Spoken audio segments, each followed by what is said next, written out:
Good morning. It is the 9th of July 2025, exactly 190 days into the year. We're still probing the aftermath of the Saba protests, but on a lighter note, it's 169 days to Christmas. Something to look forward to. My name is Freddie Ndimuli. This is a Morning Cafe. We are counting 31 deaths in Saba Day 2025.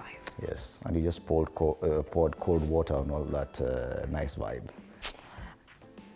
Well, what to do? Those are the headlines. My name is Ano Dida. Karibu sana. This is Morning Cafe. Let's take a look at the headlines. And yes, they are not any rosy, innocent blood against a black backdrop. Again, the standard.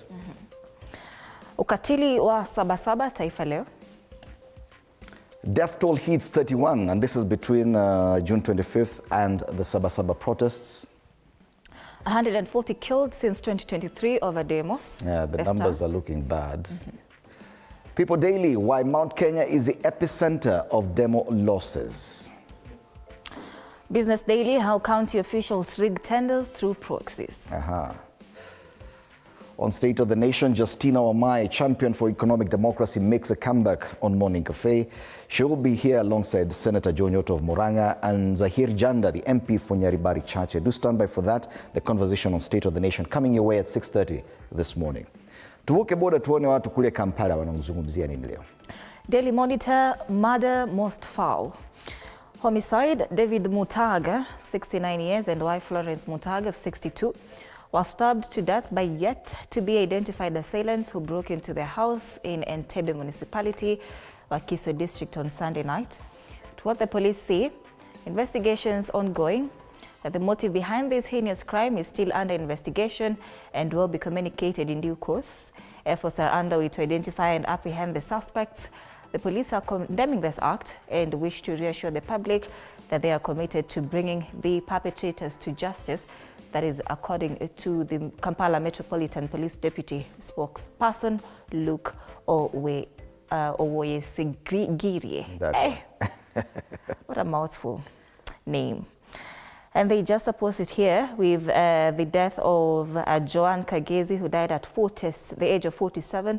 She was the state prosecutor in Uganda. And this photo here is of this is the senior state prosecutor Nixon Agasiwe and Abdul Noor Semuji Elias Minana at the Chief Magistrate Court in Nakawa, Kampala, where they're facing charges of murder of senior state prosecutor Joan Kagezi in 2015, who died at the age of 47. Murder most foul. Yes, so it is matters homicide on the front pages in Uganda. How Uganda Railways lost 10 billion shillings to faulty locomotives. 2026 elections, the turbulent history of Uganda's election. Kuleju Magala scripted his burial to the last detail. And that's the Daily Monitor.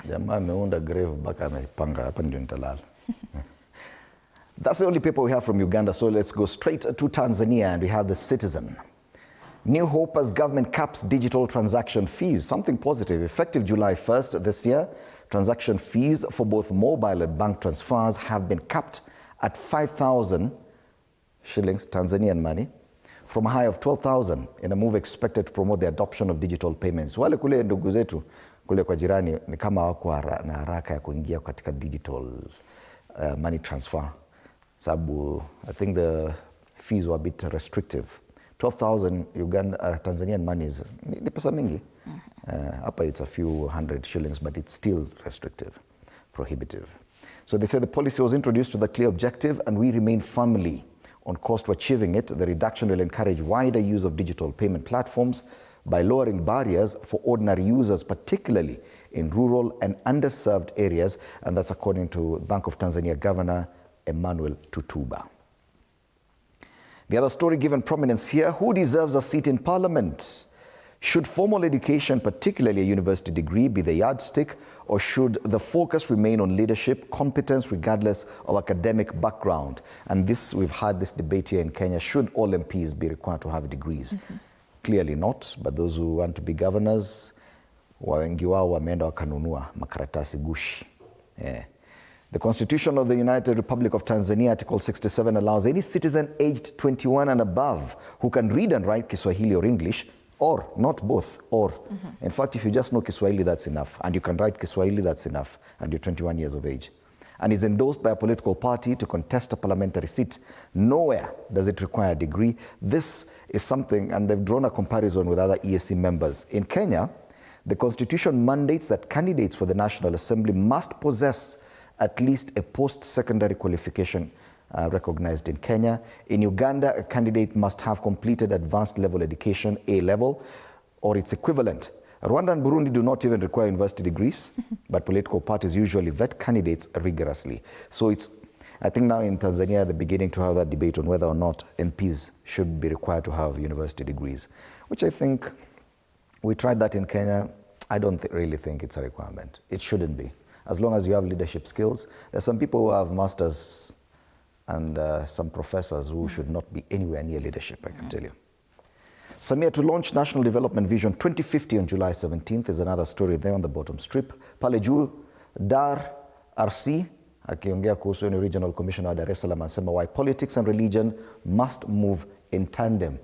Ni kama wamesikia huku kwetu tunaunda kanisa.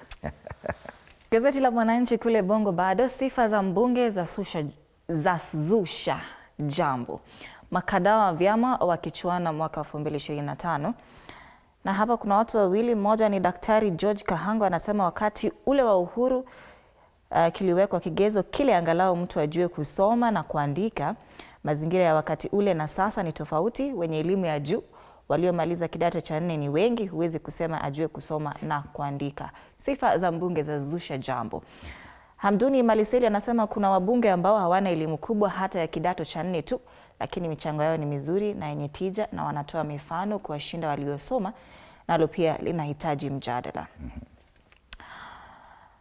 There's a photo here of the Tanzanian President Samia Suluhu. Anasema Rais Samia Suluhu Hassan akipokea tuzo ya Power of 100 Women iliyotolewa na benki ya Access Group na kukabidhiwa na mwenyekiti wa bodi ya wakurugenzi wa benki hiyo. Anaitwa Protasi Ishengoma Ikulu jijini Dar es Salaam jana. Umezoea huku kwenu sana. Dira mwaka 2050 na ujenzi Tanzania tuitakayo.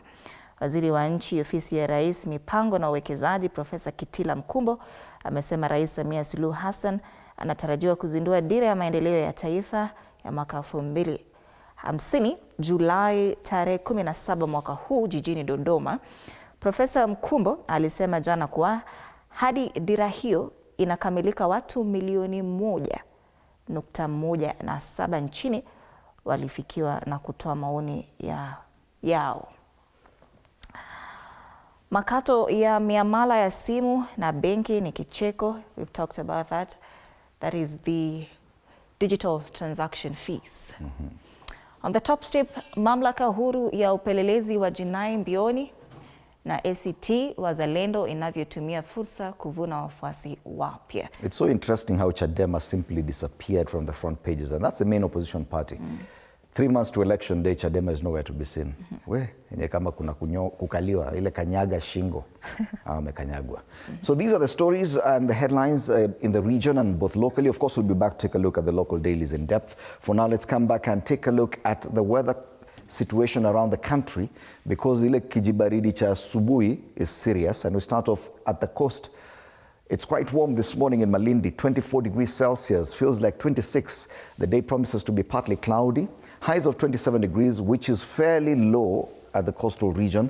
Precipitation in Malindi today, 2.0 millimeters. The eastern part of the country, Makueni. 18 degrees, mostly cloudy in Makueni, highs of 27 degrees.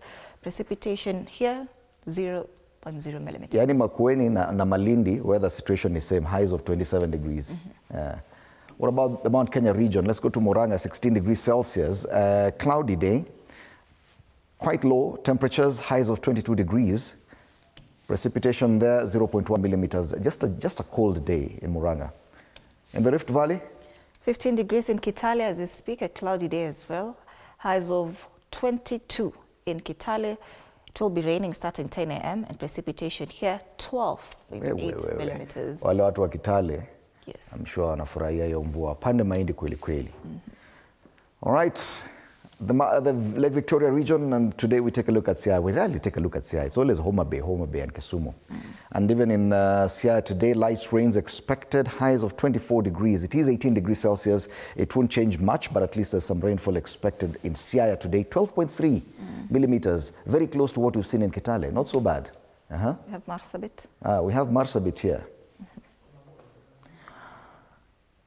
18 degrees as we speak, feels like 23 in Marsabit, mostly cloudy. Highs of 27 degrees, precipitation in Marsabit 0.0 millimeters. So Marsabit, Malindi and Makueni, highs of 27 degrees. Nairobi, it's very chilly, I can tell you. I think at Upper Studio kuna kijibaridi. 14 degrees Celsius, promises to be a very cloudy day. Highs of 21 degrees. This has sustained for quite a while and it will continue for the rest of the week. Haitapita 22. Hapa kuna joto. That's the weather situation. I've seen the roads. Governor huyu wa Kiambu anaitwa nani? Kimani wa Matangi ameosha barabara kweli kweli. The barricades, ile mataya zilikuwa kwa barabara, they've all been washed away. So thank you to the governor, especially coming from those people who use Kiambu Road. It's looking much better. Thika Road, it's back to normal. I can't see any sections of red. I think also the governor there. And most of these places are still under Governor wa Matangi. Amefanya kazi ya kuosha barabara. Kweli kweli. But I can see the Pangani interchange is building up quite fast. The other area that I'm seeing a problem here is Outer Ring Road. Pale karibu Kiamaiko, kuna section there of Outer Ring Road as you head towards Allsops that's red, meaning that there could be an incident because it's just something small. If you can avoid it now, probably because it could actually become a bigger problem much later. Kangundo Road is building up, especially around Kayole, on both sides of the road, those heading to Njiro and those heading towards Outer Ring Road. Further Tasia kama kawaida, matatu zikibeba watu na Makadara ile Jogoo Road pia it's building up. I think the eastern side of town is back to normal, nothing out of the ordinary there. The western side of the city, Ngong Road getting busy slowly, but nothing to worry about. And Wayaki Way all the way into town is looking good. So the traffic situation is normal for a very cold Wednesday morning. All right, let's take a look at the quote of the day.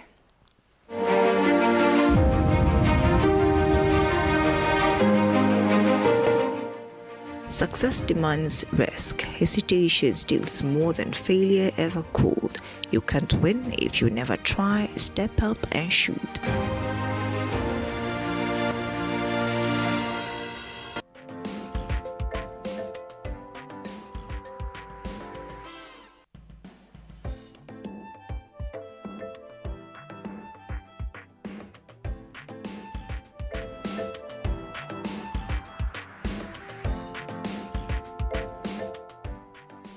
All right, and the papers this morning, most of the dailies are focusing on the aftermath of the Saba protests. Some of them have just actually compounded the death toll from the previous protests.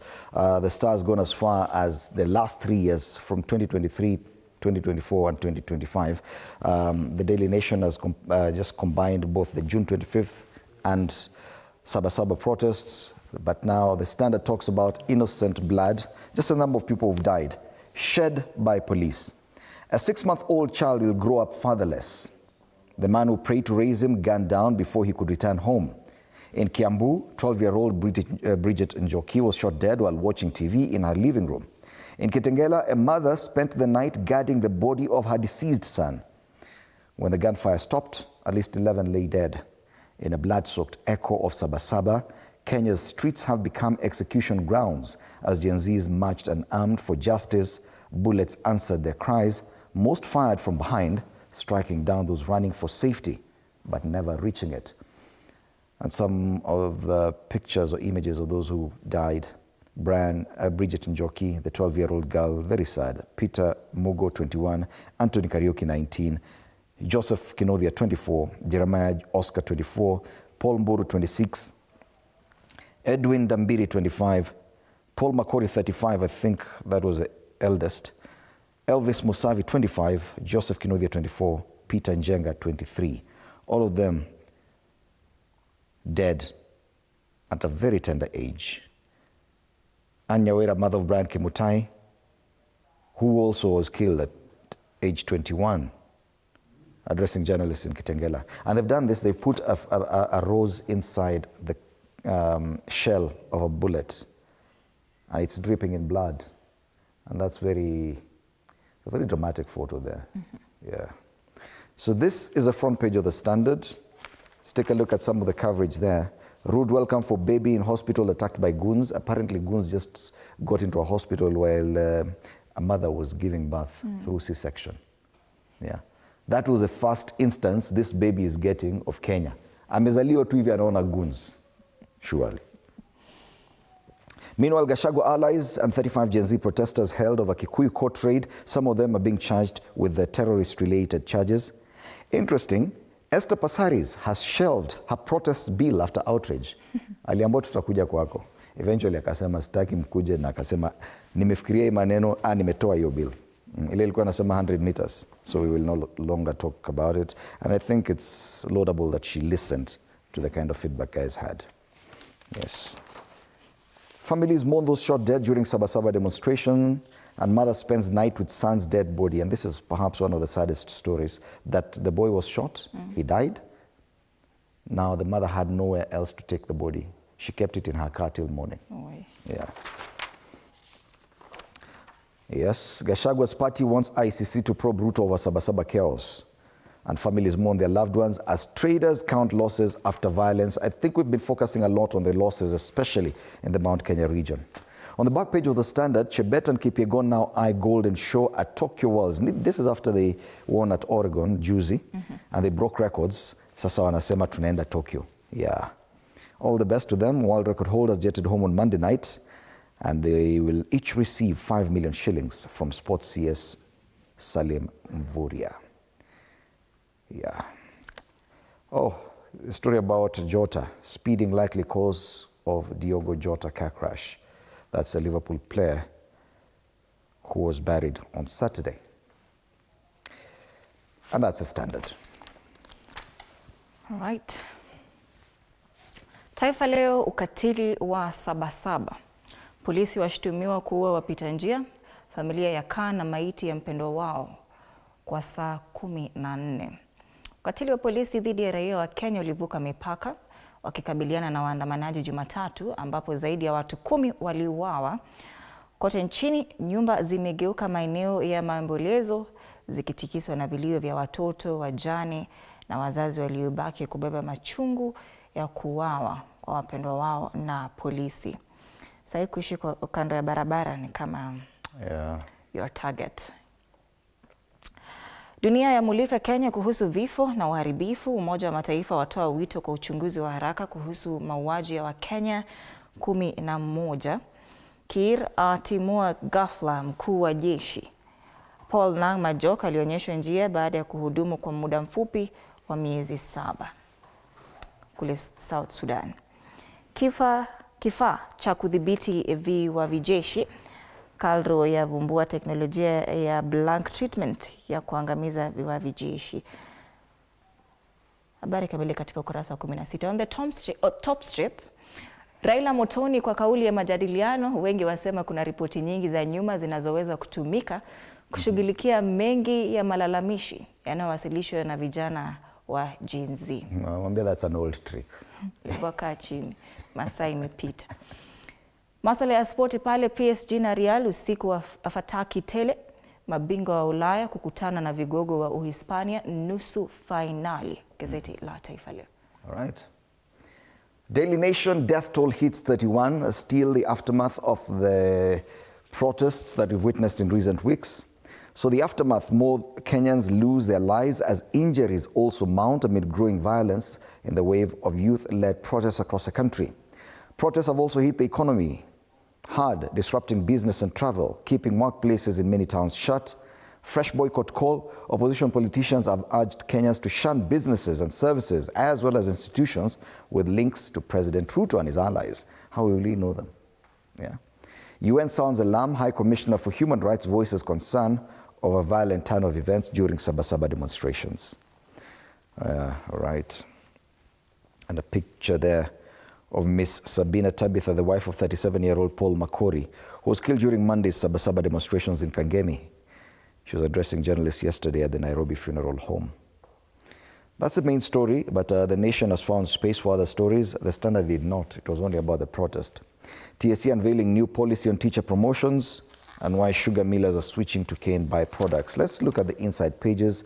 Keen recount last hours with victims, and they have pictures and images of some of the victims there. 1, 2, 3, 4, 5, 6, 7, 8. We have about 10, 11 in total. Yes, that call by the opposition, Shan Farms linked to state opposition now tells Kenyans. They addressed a press briefing yesterday. There's leaders Fred Matiang'i, Justin Muturi, Martha Karua, Stephen Mule, Rigathi Gachagua and others at the SKM Command Center in Karen. Mount Kenya towns from havens to peace to hotbeds of destruction. Na kuna nyingine wasema traders smell a rat in looting spree. Fears of fresh chaos in Murang'a during burial of mask seller Karaoke on June 11th. When will be June 11th? Today is 9th, so that's Saturday. Or Friday or Saturday, Friday. So Boniface Karaoke, the mask seller who was shot in the head and finally succumbed to the injuries, will be buried on Friday this week. And traders in Murang'a fear that there could be fresh riots on that day. There's a story here on page 7, na nikisoma musisema ni mimi, imeandikwa kwa Daily Nation. Conclave to nowhere. Kenya's endless calls for talks and reforms. Jamaa anaitwa Moses Nyamori is the one who's written this. I know that gentleman. Na amesema in conclave to nowhere because amelist hizo zingine BBI or NADCO nini which have ended nowhere. So even the conclave is to nowhere. Yeah. Those are just some of the stories linked to the biggest discussion. Pale back page, Kenya Simba see off Uganda in Kampala to storm semi-final where tough Zimbabwe wait. Congratulations to the Kenyan 15s team that beat Uganda. Sasa wanaenda kutana 2027 Rugby World Cup qualifiers. As Namibia play Algeria, Kenya will be facing Zimbabwe. And that's the Daily Nation. The Star, 140 killed since 2023 over demos. Civil society organization demand state accountability. This photo is a photo of Sabina Tabitha Ogoncho, wife of Paulo Makori, was shot by police in Kangemi during Saba demonstrations. She's consoled by activists and family members outside Nairobi Funeral Home yesterday. And on the right is 12-year-old Bridget Njoki, was shot in the head at her parents' home in Dumberi, Kiambu County. Akiwatch TV. Tukiangalia ndani,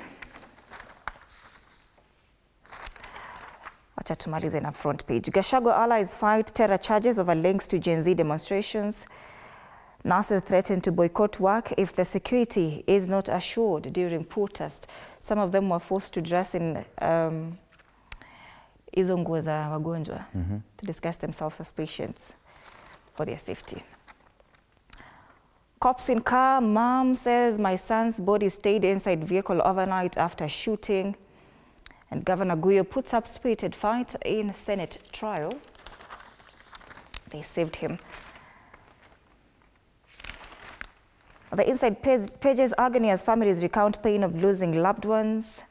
Kiambu families mourn 6 relatives shot dead during Saba kills. 6. New farm bids for Rironi Mouse Summit Road, and court rule whether lawyer has case to answer in colleague's killing. That's the Star, fresh, independent, different, lakini leo wamejaribu sana. Leo wako in tandem na wengine. Jana walikuwa nje, but we do understand. Biashara lazima. People Daily, why Mount Kenya is the epicenter of demo losses.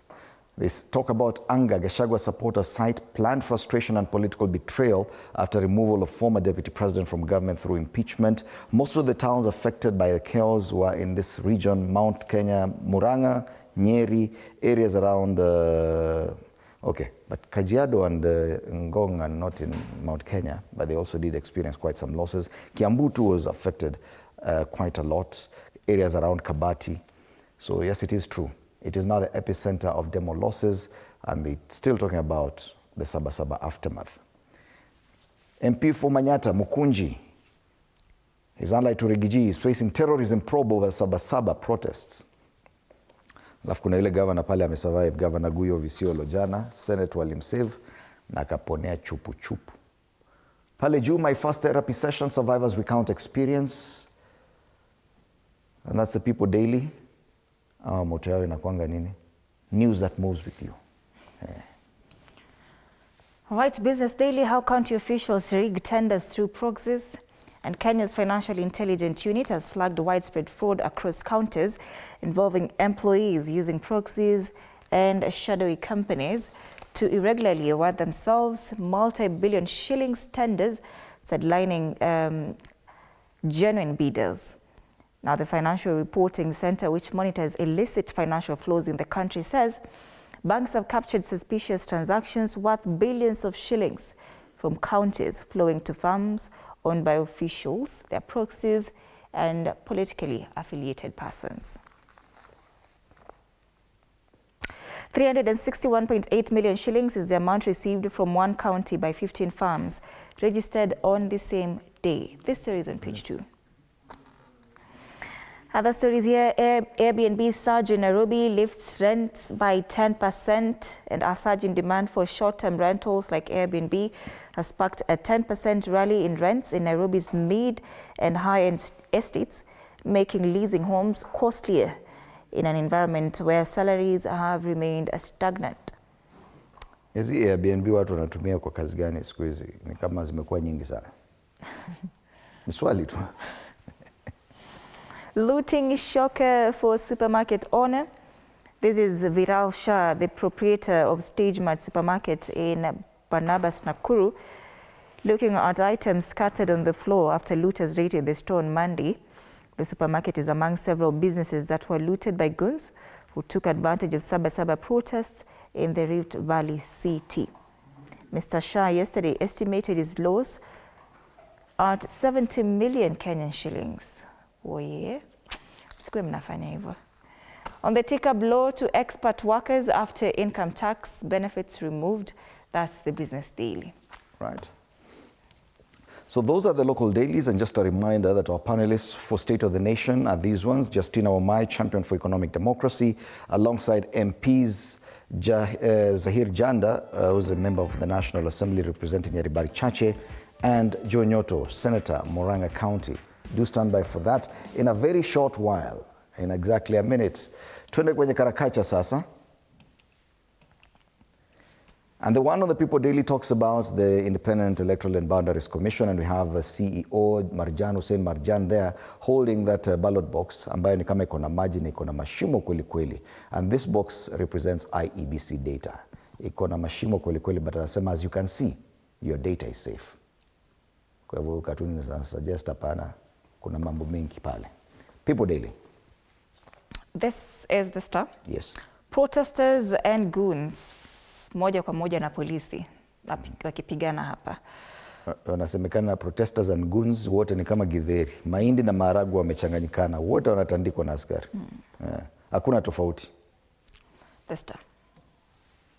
On the Daily Nation, we have images there of people who should be in charge of the state police agencies.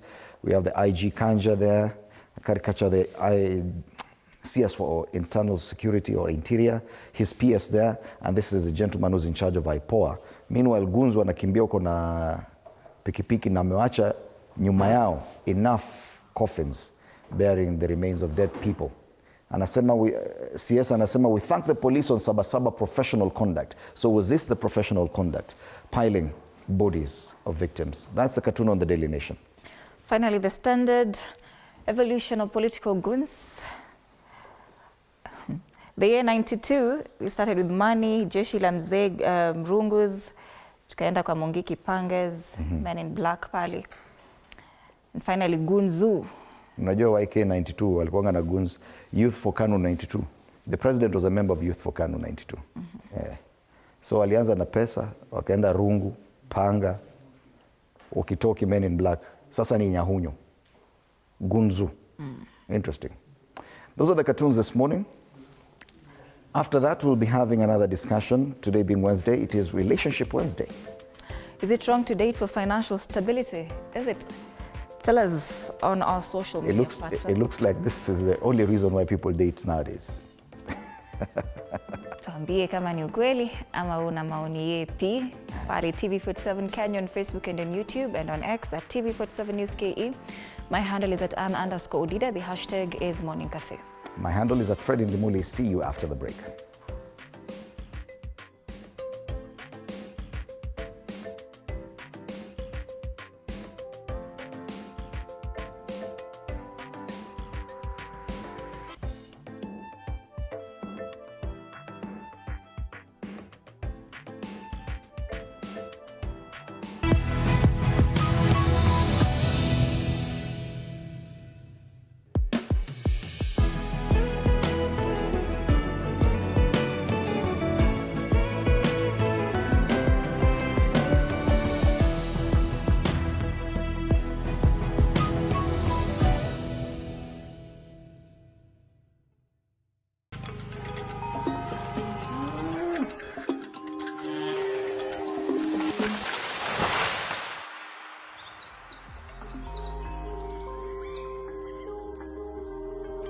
Our world is changing every day, and so should we, for the better. Each week, we tackle the big why, the question that should be on everyone's mind. Why isn't this fixed yet? Deforestation, global warming, and the adverse effects of climate change. The future isn't just something that we inherit, it's something that we create. Join us on The Green Fix as we tell the stories of those who refuse to give up.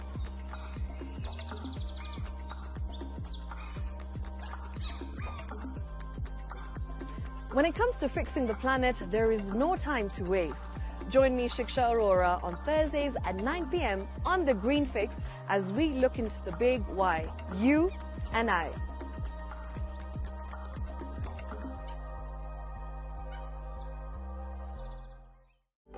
For comprehensive information and education on your health, Body Garage is here.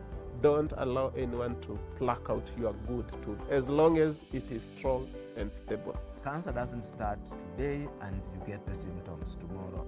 By the time you pick it or the time it is manifesting in you, probably will be there about 5 to 10 years. The eye is the window to the rest of the body. Don't forget to stay hydrated. And of course, you at home do take your water.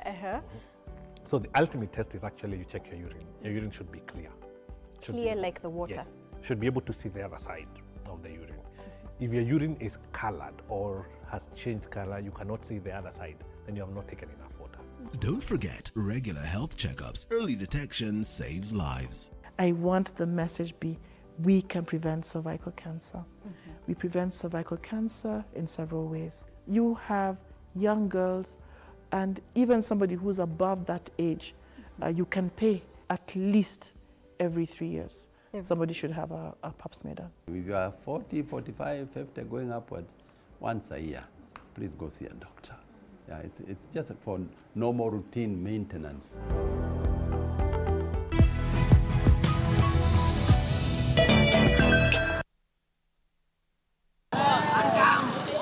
What started as a commemoration of the 1990s Saba protest turned chaotic on Monday, as goons reaped where they had not sowed, taking advantage of the protests. In Nairobi CBD, where businesses were most hit during the previous protests, businesses remained untouched as security forces mounted roadblocks to prevent entry into the capital. However, in order to reduce the possibility of their establishments being vandalized, a number of business owners had chosen to close up their shops and forfeit the day's revenue. The business community in Mwea, Kirinyaga, is counting losses following invasion and looting that characterized Saba demonstration in the country. The owner of Nice Digital City in Jerome Kombozi said he lost 50 million shillings as a result of thieves stealing food and equipment from the Nice store, damaging the recently opened Nice Premium Maize Flour Factory and eating at the Nice Digital Hotel. Ni aibu kubwa sana kwa watu wa Mwea ambaye ninawasaidia kuuza mchere yao na ninawasaidia kuajiri vijana wasichana wao, waliachilia goons wakunja waharibu kwao. Jua huu mgomo si wa kawaida, si ule wa Gen Z. Hizi ni goons na tutashughulika na goons kama vile zinafaa kushughulikiwa. Among the affected brands were Quickmart, Maguna Supermarket and County Supermarket in Muranga. Magunas in Meru and the Kirinyaga Central and JCDF offices were also touched during the protests. Reports indicated that 7 individuals linked to looting were arrested after they were trapped inside a supermarket. A section of youths from Kirinyaga County is now blaming hired goons that had been transported from other regions for looting and destruction of property in several supermarkets in Mwea, Kagio and Kerugoya towns. Comrades, we urge you, do not allow yourselves to be used by this regime to harm your own. They have left immense losses. There are people who did not get back to their jobs today because their places of businesses were looted. Following the incidents, Njuri Council of Elders has condemned Monday's events, threatening to cast those involved in chaos that led to the looting of property. Kama kuna mtu yoyote yule anaongoza hao watoto, kama kuna mtu yoyote yule, tutampeleka kwa Githiri, tumulaani kwa sababu ni mali yetu ya Meru anaharibu na mali ya Kenya. Nawaambia waendelee kuheshimu ile serikali iko na pia waheshimu wazee. Meanwhile, traders in Machakos County are counting losses following the Saba clashes, with one business losing its entire inheritance after its gas truck was looted and touched. Manake hii si kitu ya kawaida. Hii lori imeshinda hapo, imekaa hapo for the last several years. Na maandamano inakuanga na inabaki hapo. Sasa jana ndio ikachomwa. Following the protest, traders in Nairobi's Muthurwa, Nyamakema, Kamukonji bus station and CBD have called on protesting youth to shun away from what they termed as destructive demonstrations and instead pursue structured dialogue with government's institutions. We, however, acknowledge and appreciate the government decision to close major roads as per yesterday, which help in minimizing looting and securing businesses within the CBD. Lakini ikuwe maandamano yenye amani, maandamano ambayo ni tulivu, ili nchi yetu iweze kusonga mbele. Naweza aji serikali yetu iweze kujua ya kwamba ama kufikiria kwamba kunao watu ambao wanadepend kwa ile mapato wanapata kila siku. Sana sana tukiweza kuangalia wachuuzi kwa jumla, ukiangalia katika CBD ya kwamba kuna mambo tunaona haiendi sawa sawa. Based on past statistics and analysis, it is estimated that the closure of business entities cost their business owners 8.8 billion shillings in Nairobi alone. Mike Kagwongo, TV47, Nairobi. Yes, indeed, we're still continuing to examine the aftermath of the Saba protests and protests in general, both on human life, the cost on human life, and also on the economy. Most of the dailies today go with the number of those who've died. The death toll hits 31. That's a Daily Nation talking about the death toll from the Saba protests as well as the June 25th demonstrations. The Star has even gone further to get the number at 140 since 2023. 140 killed since 2023. The Standard talks about the innocent blood of Kenyans who died during the recent Saba protests. Allow me to welcome one of the panelists who's already arrived in studio, Justina Wamai, champion for economic democracy, makes a comeback to Morning Cafe. It's good to have you back in studio. Karibu sana. Asante. You've been away for a while. Yes, I was building the nation in other ways. It's good to have you. Thank you, Fred. I wish the headlines were much better, probably something to smile about, but clearly they're not. And looking at the impact, both on human life and even on the economy, because the story we've just seen talks about the death and destruction. And some argue that there's a deliberate attempt, or there could be a deliberate attempt by some sections to discredit the Gen Z movement because they were clear about what they wanted, but now it would appear that everything they do, everything they touch is linked to death and destruction. Do you agree that there could be such a deliberate? I think there is, because those who have in power are looking at it from a political solution perspective, but the problem is economic. The youth have always fought the Finance Bill 2024. They were arguing about over-taxation. Now this time again, when they went out during the Finance Bill, people died, so they wanted to commemorate. So I think government is giving a political solution to an economic problem. And they're forgetting that in as much as they're making the youth look bad, the reality on the ground is that the economy is not working.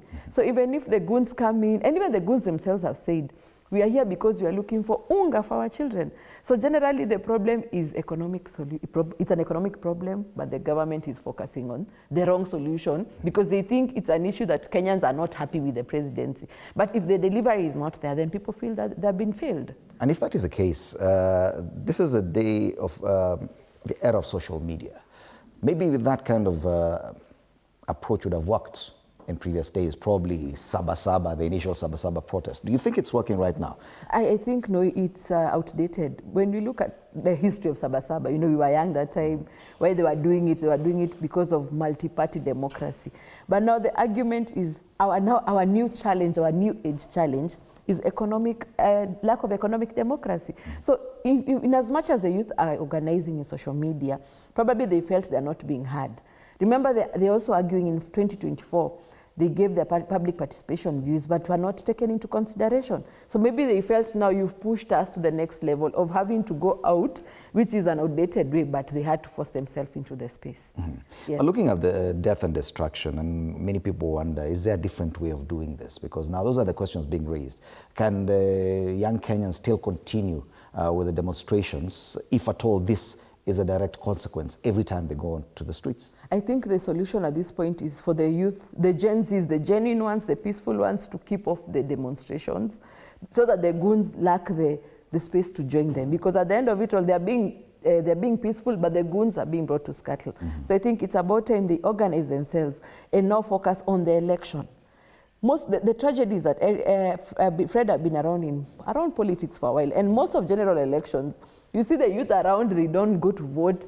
They say the vote is going to be stolen. So I think the strategy should change towards registering as a voter, looking for a political party that you feel you support, volunteer as a party agent to protect the vote. Because now we have to go ahead of the goons. The goons are used to scuttle the idea, but as it is now, as a democratic country we cannot say that we are going to fight by the bullet. Let us focus on the ballot. So I think it's time to withdraw and retreat and re-strategize matters 2027. All right. Now looking at the numbers on the front pages today, just faces of people who've died by police bullets, 31 on the Daily Nation, 140 on the Star in, two years? And reminds me that when William Ruto was campaigning, he said that his administration would bring to an end cases of extrajudicial killings. But looking at the numbers now, it's a different story. Are you saying that he lost it at some point? First, let me acknowledge even the late Bridget Njoki, a 12-year-old was shot at home. So even if you stay at home, you're just getting shot. I think the president lost it in overpromising. Remember, he was telling people kutoka bottom back up, and then he didn't really explain to people where they are getting involved or how they are going to pull their weight. All the weight was put on him because he was promising even studios. He ended up over-promising. So right now, he's fighting with people's expectations of what he promised. And then remember, at this point, Fred, the economy is doing badly. The only place people are thriving is politics. He feels he has to protect his position. Demand and supply, because when there's a shortage, you have to protect yourself. So I think he's feeling these guys want to take me out of the meat. So that's why I think he's becoming very aggressive. So he lost it, unfortunately, because he didn't deliver on what he promised people, and then the expectations are high, so people are just pushing back at him. Yes. Do you think at some point, even as a country, we've lost the plot, that none of us is keen on staying to our initial intentions? Not the head of state, not the Gen Zs, not the rest of the country, that everyone, we are all lost in this chaos and anarchy, that probably even things that we should worry about going forward could be lost? It's been this problem has just been brewing over time. For the longest time, I think the past decade, they've been saying youth unemployment is a ticking time bomb. So I think this is now, the bomb is blowing up now, because I think we policy makers, the legislative arm of government who are supposed to shape policies and legislations have really shoved the idea that, looking for, organizing for employment for the youth is not a priority. So now this is what is coming to bite us, unfortunately. So we need to refocus as a country. What is our priority? Is it building churches? Is it part of the TORs of the president? What is the role of you when you're given a position as a duty bearer? Are you there to influence policy or to do things that are not adding value? So I think even the voter themselves need to interrogate. Are you voting for this MP because he comes for burials? Is that their role, really? They're supposed to be strategic thinkers and strategic decisions to be made. So Kenyans also, we need to reshift how we see this leadership. Yes. And it's interesting that you brought up that issue of building churches. Yes. Because it's an interesting, and it communicates something to the electorate, even to the young Kenyans, that young Kenyans are talking about opulence and display of opulence by the head of state and other senior government officials sometime last year. Then it is the tone of voice that the president is doing in justifying his intentions. Do you think that that could in itself antagonize the youth further? It is. It's really annoying the youth because they're feeling like he's gaslighting, in the words of the youth. The youth are saying he's gaslighting them. And they're like, you're not really feeling what you're feeling. We are trying to tell you that we've gone to school. We were told to go to school. And unfortunately, our education system makes us think that once you're done with school, and then you get a job. So your role was to study. The economy was supposed to sort you out. So when the president comes off like he's gaslighting the youth, they become annoyed.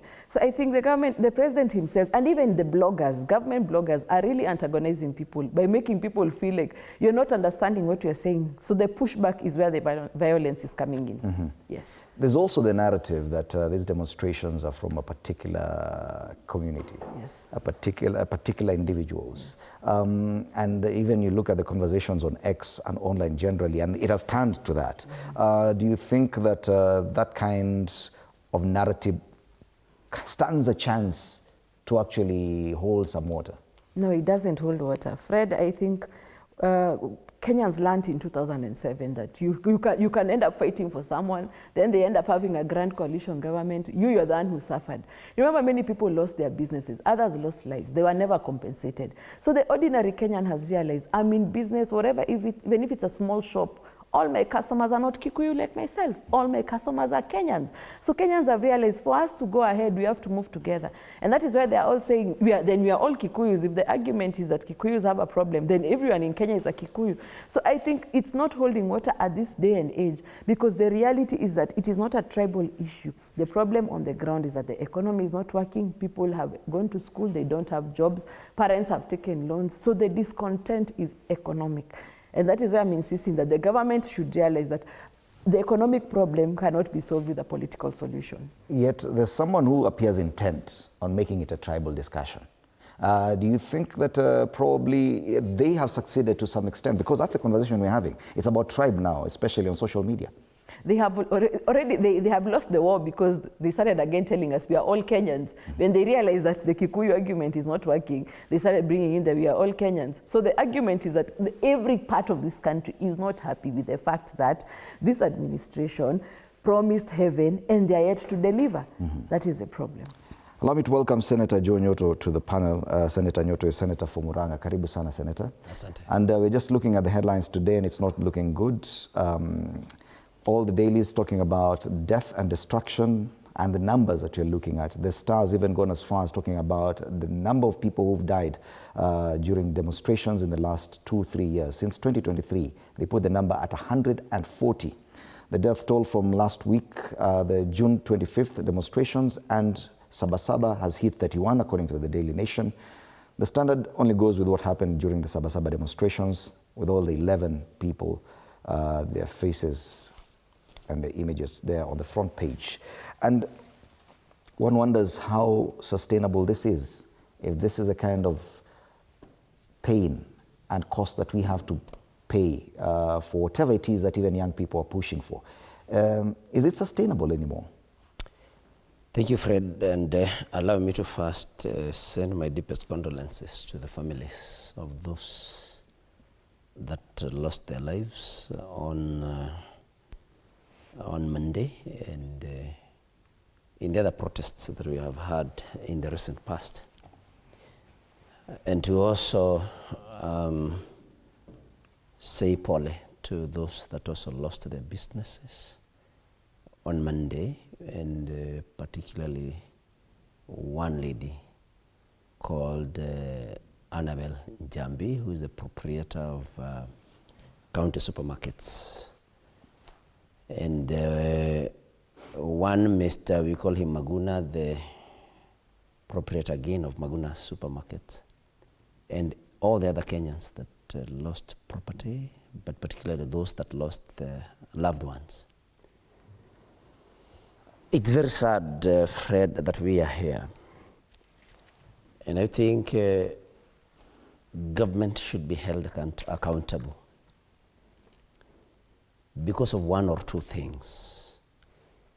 One, listening to the accounts by the families who have lost loved ones. You will realize that most of those that are falling from police bullets, because they're police bullets, are people who are actually, some of them were not even participating in these demos. There was a reported case yesterday of a young girl, I think about 12 years, who was shot while watching TV with the mother. And the mother was so distraught because, I mean, you can imagine from the safety of your home, and then a police bullet comes and rips through, I think, the roof and kills a young girl, innocent, at home. And many, many other people, actually people who are not participating in demonstrations. But then, having said that, we must also say that it is the right of every Kenyan to demonstrate, but they must do so, in a legal way, in a way that is allowed by law, Section 37, peaceably and unarmed. The challenge that we have is that as Gen Zs and others do their very peaceful demonstrations, then there are two angles to this. That one, the criminals take advantage. When they take advantage and, of course, want to come and maybe loot, the police are not responding. The most sad thing this morning or today is that police are very hasty to, pull the trigger on innocent Kenyans. Well, actually, those that are perpetrating criminality are not confronted by the police. And this is why some of us think that some of these goons are actually goons hired, sponsored, and delivered by government to particular areas. And I know this is not just something sensational.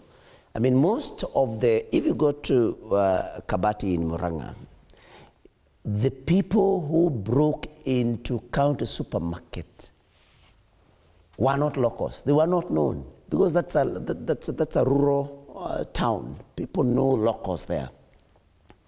Of course, those that were the first that broke into the supermarket were people whom the locals did not know.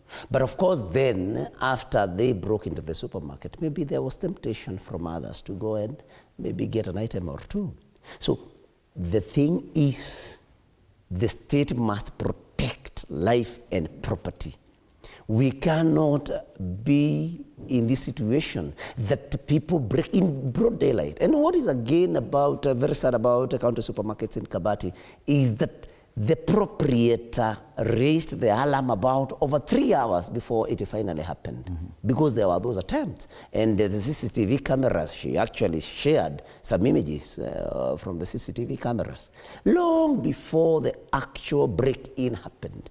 But nothing happened. No police action was anywhere. So we cannot leave Kenyans to their own devices, because what this might again provoke is what we call vigilantes. And you cannot control whatever is done by a vigilante group. And the concern now, Senator, is that this trend appears to have taken root and it will continue. We may hope that something changes, but if at all it doesn't, then probably it's upon us to change our ways.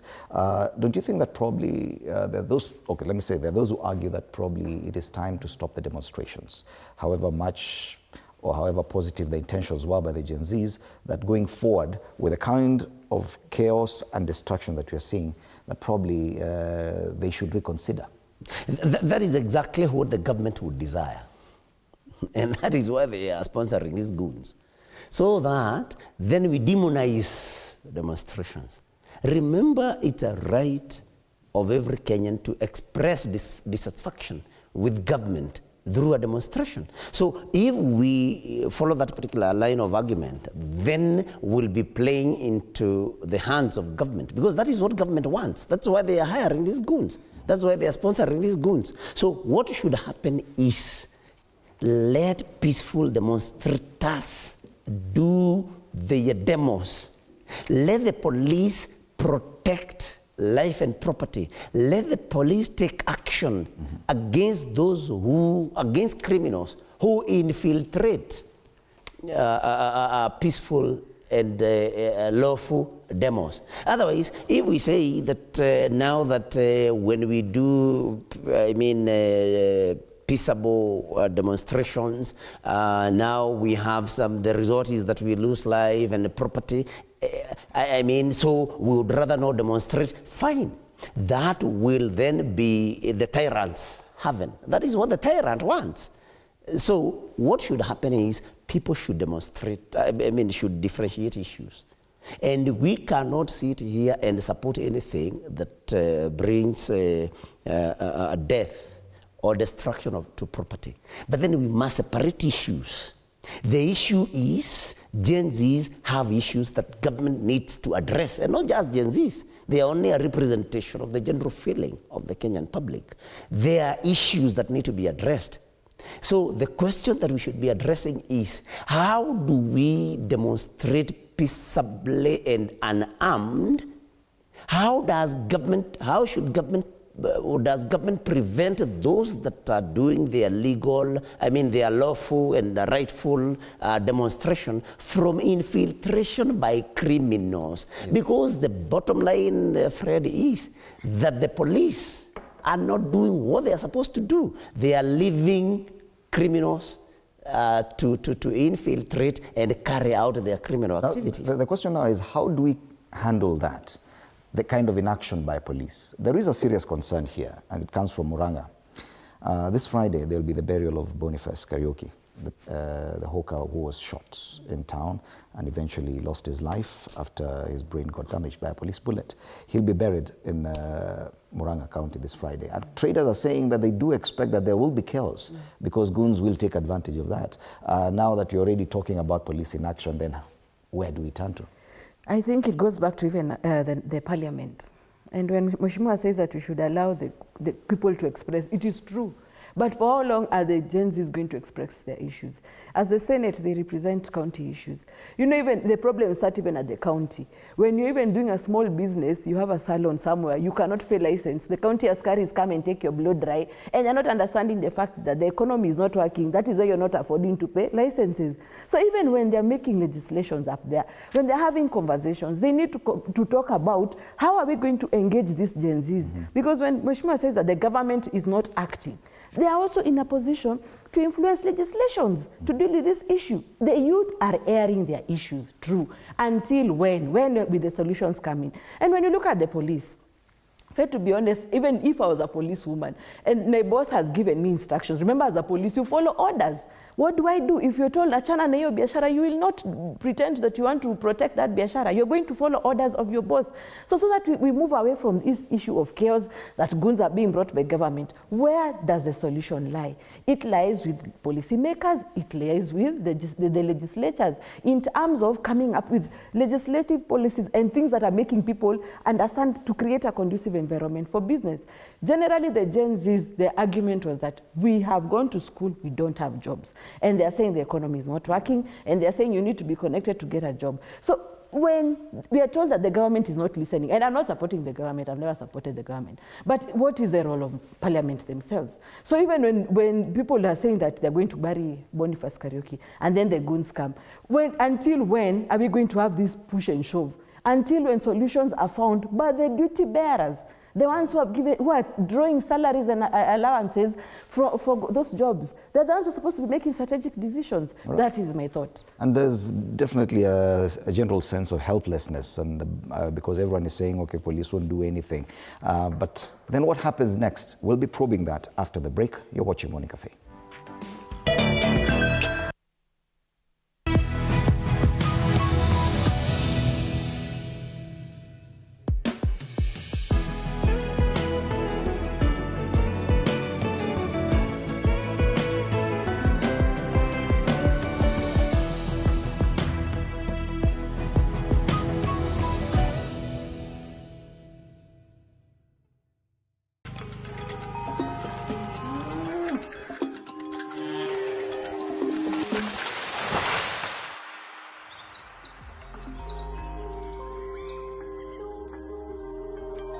Our world is changing every day, and so should we, for the better. Each week, we tackle the big why, the question that should be on everyone's minds. Why isn't this fixed yet?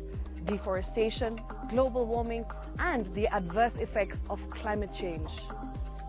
The future isn't just something that we inherit, it's something that we create. Join us on The Green Fix as we tell the stories of those who refuse to give up.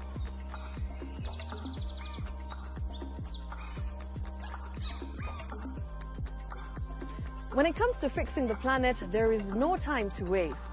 Join me, Shiksha Arora, on Thursdays at 9 p.m. on The Green Fix as we look into the big why, you and I.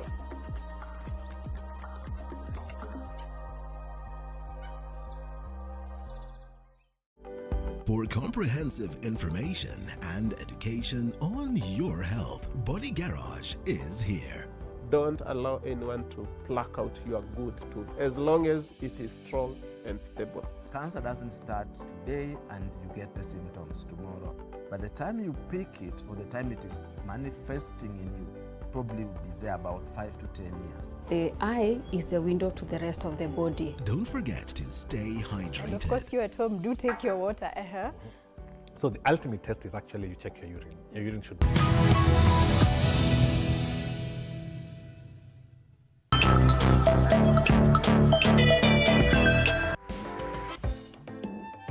You're still watching Morning Cafe on TV 47 with me, Fred Indimuli. I'm still in studio with Justina Wamai and Senator Joe Nyoto.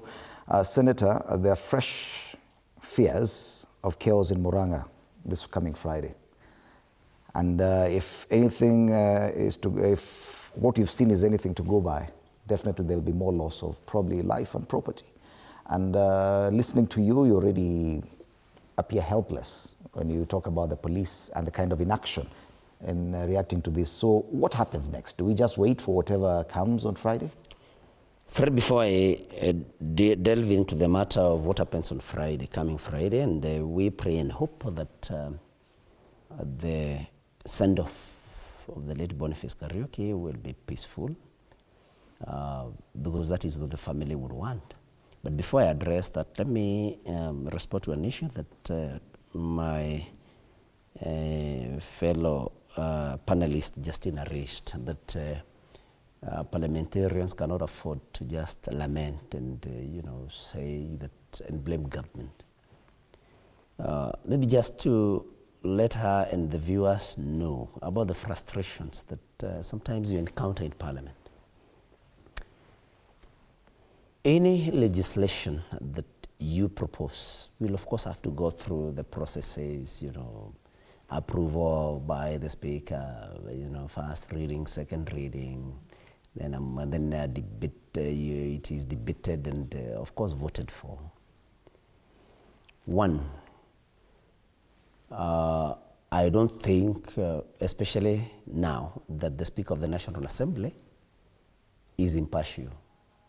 And I'm not discussing him, but then we have seen that he is aligned completely to the side of government, and you see him even attending these amorphous, functions called empowerment groups, and you hear even him attacking opposition leaders and that kind of thing. So if you are proposing legislation that is not friendly to government, one, I think you would need to ask yourself, if it's a National Assembly, where I don't see it, would Speaker Moses Wetangula approve of such a motion in the first place? If you are lucky to have it approved by the Speaker, and it goes through all the stages and it is debated and now it's time to vote for it, would it see light of day with government troops combined with ODM? I mean, would it see the light of day? Because of course, the majority now in both houses are those that support government, especially now with the coming of Raila Odinga and ODM into government. So it can be very frustrating even when you want to introduce a law that is pro-people, if it is not pro-government. That is just something that I wanted my colleague to maybe ponder about, because that's the reality in Parliament. And sometimes it's very frustrating, I can tell you. Now, going to Friday, coming Friday, one thing I'm sure of is that the day will come. But nobody can be sure about what will happen. The other thing I'm sure about is that young people will be coming in big numbers, just like it may not be exactly what happened in Homa Bay during the send-off of the late Ojwang. But I visited that family on Sunday, Fred, and I found a group of youths already on Sunday, self-mobilized, calling themselves a Kangema Youth Forum. Young people from Kangema constituency. Bonnie comes from Kangema constituency.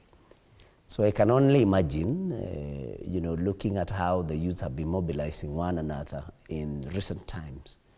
I can only imagine how they're going to, they are mobilizing now, of course, through social media and online mobilization. I can only imagine that so many of them will come because they feel that it is their rights that are being violated by this government. They feel that they are targets of these police killings. And it is something that the youths share from across the country. And they feel that the government is not listening to them. They feel that Raila Amolo Odinga, betrayed them, betrayed the cause since last year. Because when they did that particular, I can call it a revolution on the 25th of June last year, they actually asked Raila Amolo Odinga to just sit at home. And they recognized the role that he had played in past years of fighting for the liberation of this country and the rights, most of which we enjoy. And I've said that in this particular show and many other shows. And they told him, Baba, it's now our time. Just sit home and let us now do demos. But what did Baba do after that? Baba joined the tyrant. And so the youths are feeling very frustrated because they thought that Baba was the person who would, of course, he's the last person they expected to join the tyrant. And so the youths are very frustrated and do not see any hope in the future. And so Friday is the day that we are waiting for also with bated breath because we hope and pray that we will not have any fracas. Because these youths are very peaceful. That when the youths come to send off one of their own, that there will be no goons sponsored there. But I can also assure any goons that from what I saw at Ojwang's burial, if any sponsored goons appear there, I think the situation may turn out to be ugly because I think the youths will also not allow goons to come and maybe, for example, start attacking people. And that is what the youths have shown they are doing. I don't have any intelligence on what is going to happen. Have you had any discussions with the probably county commander in terms of issues around security? Because it is a concern here that traders are expressing that from what you just described, it looks like it is ripe for more violence, for even goons to take advantage. Yes. Fred, the county commander and the entire security system. Of course, it's not friendly to those of us who are not supporting government.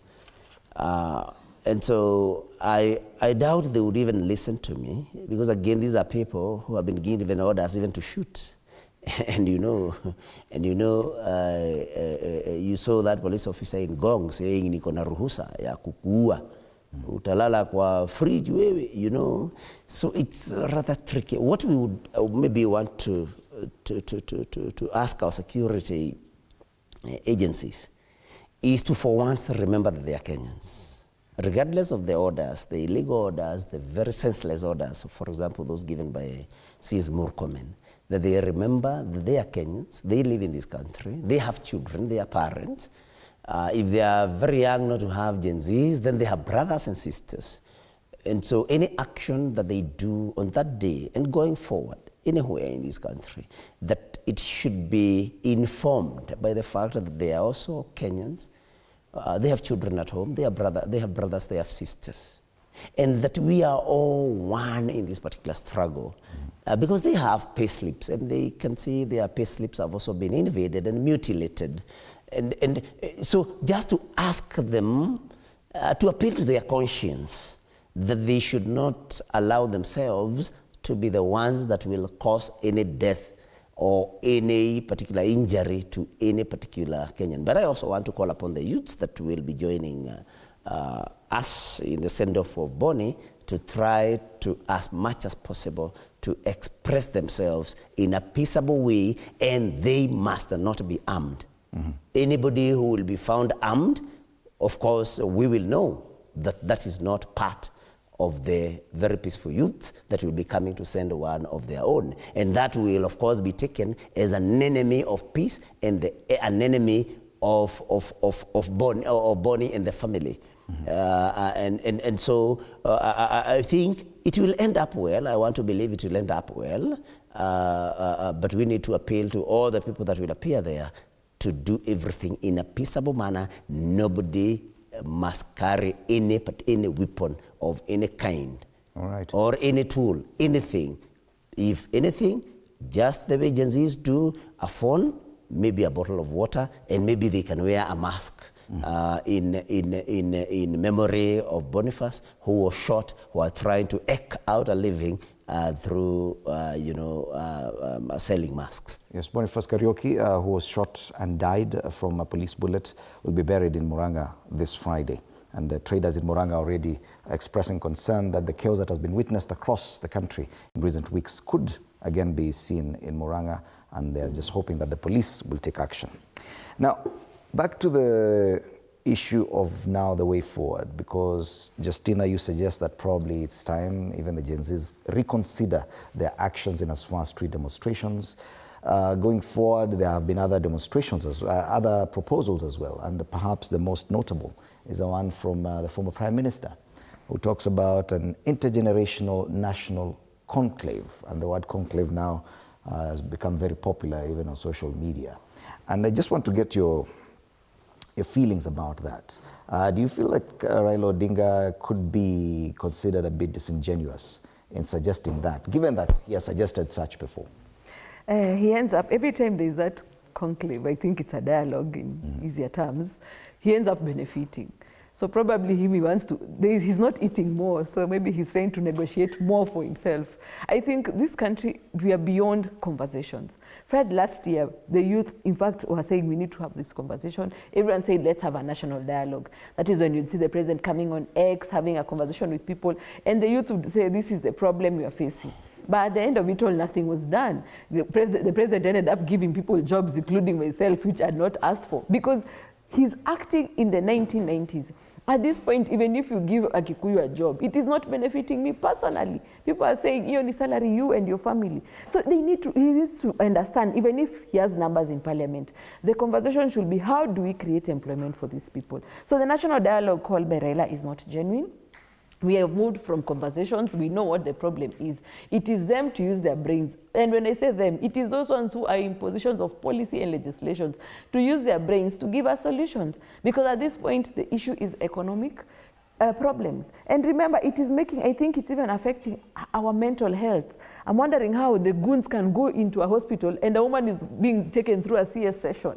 At that point, look at the contamination. Look at even the nurses, their mental health state. At that point, the goons are around beating up patients. So I think we are beyond talking, because the more we talk, there is no solution that is coming. The solution comes in terms of policy and legislations. So I think he's not being genuine. For him, he's negotiating something bigger.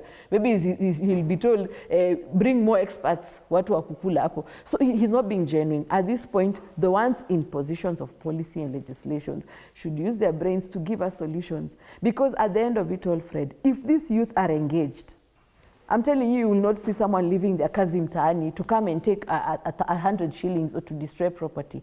That is my thing. What if the suggestion would have come from somewhere, some other source? Like, for example, I think a couple of Sundays back, Fred Matiang'i, the former CS for Interior, said something similar, that probably it is time for people to come together and talk instead of the violence we are witnessing. Do you think that his call is different? He's also stuck in the old age. Fred, when we had a problem of multi-party, The issue was we want from KANU, we want more political parties. There you could have a conversation. But now the problem is the economy is not working, Fred. It goes beyond talking. Because even if we say, I don't have a job, okay, we've talked, we don't have a job. Does it mean that some people are going to be thrown out of government? How are we going to create more a conducive environment for business? How are we going to make investors come? Those are issues of policy and tax policies. So it goes beyond. The Kenyans have already said our problem is this. We want jobs. Our parents have struggled to take us to school. The university funding, though they're saying that it's now better. The problems are already known. So talking is not helping. It is about action now. The action comes in terms of policy and legislation. So even if I feel the older generation politicians are yet to reconcile what is really happening in this conversation, then they're still thinking a political solution will help. It will not help. We want to see them telling us that how can the capital market be revived so that people can invest in the Nairobi Stock Exchange, people can have, more companies can get funding, they can employ, they can get, But you must agree we cannot divorce politics from all these discussions because we're talking about one term, we're talking about not re-electing someone. And we're not divorcing, we're saying politics must involve the economic solution. The politicians themselves, now we are done with that, lawyers giving us laws. We are coming to the fact that now it is beyond the laws, it is beyond now coming up with policies and politics in economy. The solution should be economic-based. Fred, the politicians should think about the economy. They should not stop telling us that Kenya is a national cake. We no longer have a cake. When we are talking about the cake, we were only 8 million Kenyans. The population is at 55 million. And you'll hear others telling us, oh, at overpopulation is a threat to, it's an existential threat to our lives. But they should be telling us, how do we survive as 55 million of us or 100 million of us? That is why we are lacking the vision, Fred, in this country. We only think about from one election to the next. We are not thinking about the next 20 years in this country. And that is the problem. And that is why I told you, this issue of unemployment is a ticking time bomb. Has been happening for the last decade. Only that people are just shelving the problem, and now it has come to blow up. Okay. And Senator, I remember I raised this issue last week here on the same panel that if we hear these calls coming from Raila Odinga, then probably these are the discussions at the upper echelons of power in Kenya because he is a close ally of the president right now. You've said here before that you really respect Raila Odinga. What do you feel about his call for a national conversation? Well, I think Raila Odinga's call for a national, call it dialogue, intergenerational, dialogue, could be informed by either or both of these two realities. One, he could be presenting Ruto's idea, or he could have started feeling the heat on the ground. Because I can tell you, Fred, that the common man, even in Luo Nyanza, where the bedrock support of Raila Odinga is, does not support broad-based government. It is basically the leaders who do. And these people talk to us. Because they are suffering, they are feeling the heat that every other Kenyan is feeling. And so probably Raila Odinga has felt the heat on the ground, that the youths are not just about to give up on their push for their rights, and therefore maybe that is what he's responding to. But adding to what Justina here has said, I think, and we said it here last week, Fred, that I differ from Justina. I think it's important to have talks with the youths. It is true that, of course, the issues are known by anybody that has been living in this country, especially anybody that has any claim to leadership. But I think if we could be able to come onto a table, and what we suggested here last week, Fred, was a table where the greatest representation or the majority of those that sit on that table are the youth. Because, and I dare to use the word shares, they have more shares than those of us that were born a few years earlier than them. Because they are going to live in this country for longer. So their interest is higher. so that on this table, the majority will be young people from different backgrounds. And then there'll be religious leaders, business leaders, and the politicians should be the fewest in that particular table. So that then they can agree, the youth can now talk in a way that in a way where they know that somebody is listening, and of course such discussions should be public and of course broadcast by the media houses. But again, talking about the solutions that maybe we can have for the problems that our young people have. Probably we can think of tax incentives to businesses operated, small businesses operated, or being started by young people. Probably we can empower or actually resource more the Youth Enterprise Fund. Instead of these, millions of shillings that are being delivered in sacks every day by the Deputy President and his group in saying they are empowering women. I mean, we do not know where these funds are coming from. Why don't we do an allocation, a big allocation to the Youth Enterprise Fund?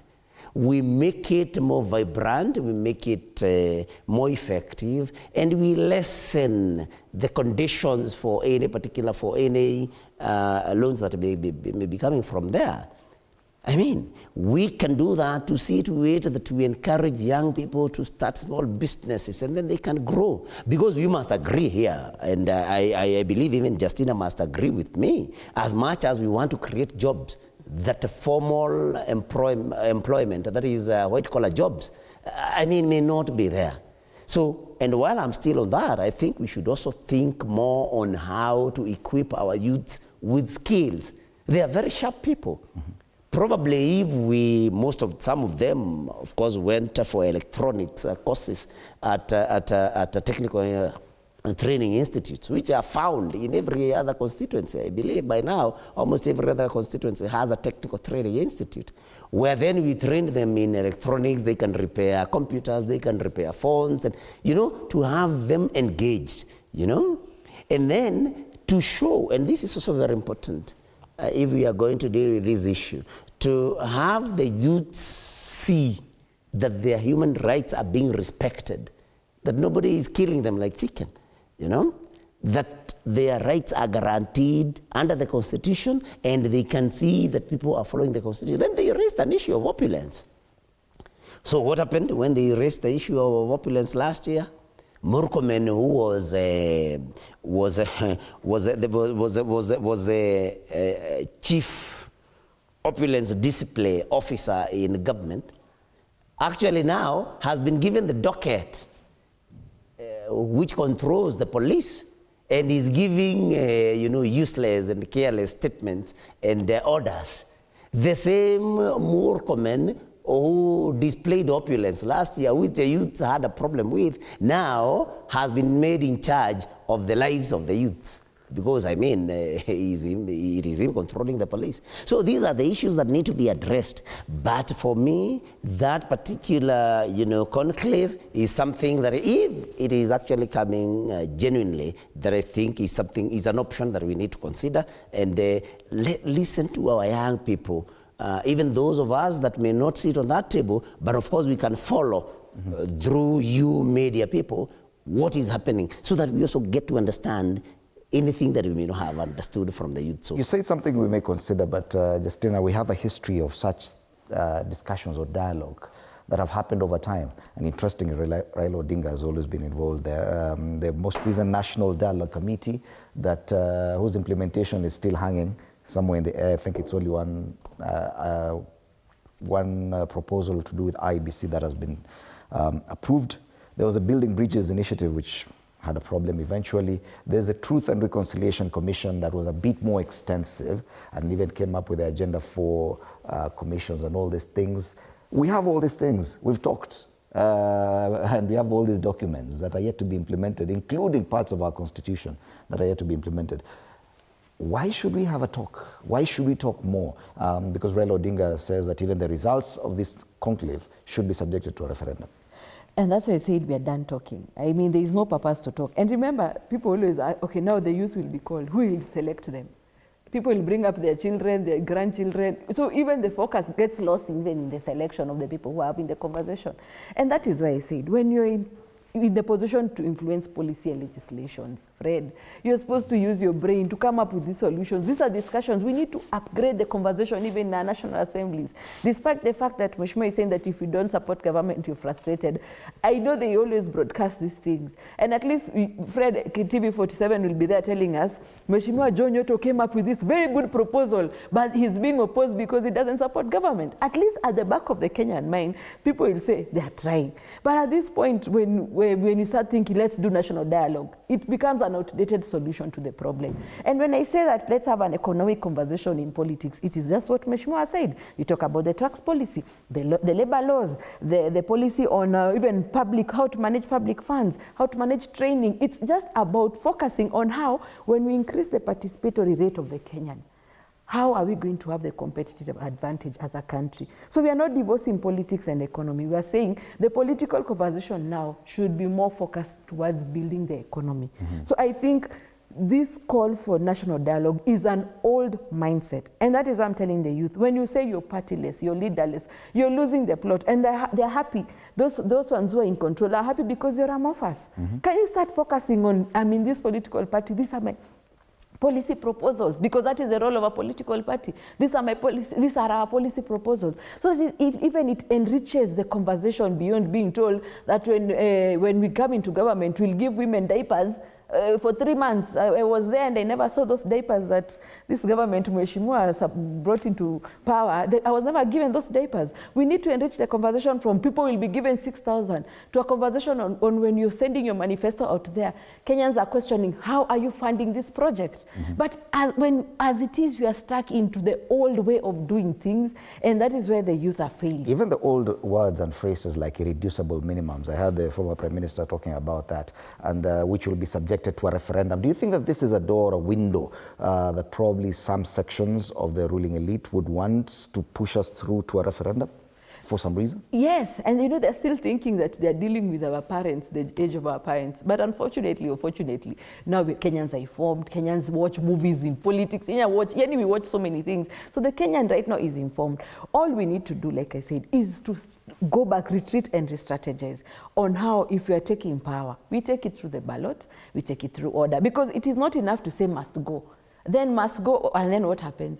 The person Mheshimiwa supports one time told us, even if I remove my trouser and you beat me, there are no jobs. So maybe when he says must go and he wins, and then we come to 2028, the issue of job creation will still be there, or lack of it. And then he'll tell us the issue again of, we remove his trousers and beat him up. So what we should be focusing now, even if it is a must go, what is the solution beyond there? And the solution comes from an economic conversation in politics. All right. Senator, of course, the side that you support politically is pushing for a change in regime, a change in government come 2027. But as Justina says, the problems will still persist if they're not addressed. You say you support this call for dialogue, but the history that we have is that dialogue has been very inconsequential in Kenya. Thank you, Fred. I do not remember of any particular dialogue that this country had that had young people in the panel or in the composition of the panelists in a particular dialogue conference or engagement. And so I think this one would be very different because remember I have said that we should have in that particular on that particular table, I have said that we would need to have the biggest representation of young people in that particular table, and I do not want us to lose to lose this point. The dialogue has a psychological effect. So you cannot say that people have talked many times before, and so we already know the problems that bedevil our society or our youth, and Justina says that we are not dealing with the people that were there in the 90s, the mentality of the 90s, but there are things that are timeless. You know, psychology is timeless. I mean, when you sit down with somebody, even if you have wronged them, when you start talking, you know, when you start talking, there is that psychological effect that they can feel that, yes, now at least we are talking. And so they are going to open up. There will be more trust in both parties, especially now here the affected party. So, I mean, there is that thing that it will bring, let me say, that psychological, you know, feeling will be there, that now at least people have started listening. Because how do you show you are listening?